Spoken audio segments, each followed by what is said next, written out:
Hello, everyone. I'm WDSU sports anchor Fletcher Mackel, and let's talk about historic greatness. No, not former Saints quarterback Drew Brees. We have already celebrated the amazing Hall of Fame career of number 9, and Brees is, without question, our city's greatest athlete. I'm talking about the next generation of historic greatness. Pelicans 20-year-old superstar Zion Williamson. In his last two games, Friday night against Denver and Saturday night against the Dallas Mavericks, Zion was unbelievable. He set a new career high scoring on Friday, 38 points, only to outdo himself on Saturday night by scoring 39 points after the win against the Mavericks, a win in which Zion was clutched down the stretch. The Pelicans' final 14 points he either scored or assisted on. Here's what Mavs coach Rick Carlisle had to say.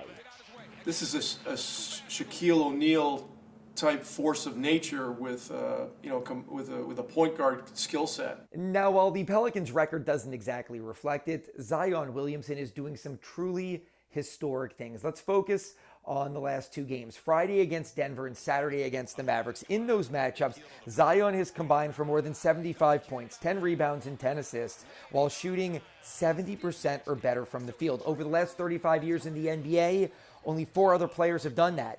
Giannis Antetokounmpo, Shaquille O'Neal, Scottie Pippen, and Michael Jordan. Pretty great company for young Zion Williamson. And get used to seeing Zion at the point guard position more often going forward. On Friday, Pell's executive vice president David Griffin did a Q&A with the media, and he said he's ready to get weird, that he will be leaning into all things point Zion. Zion doesn't have native big man tendencies. So when you think about a lineup that would have him be, by way of example, a center, it takes him away from what his native instincts have been. His instinct on when to make the pass and where is point guard like.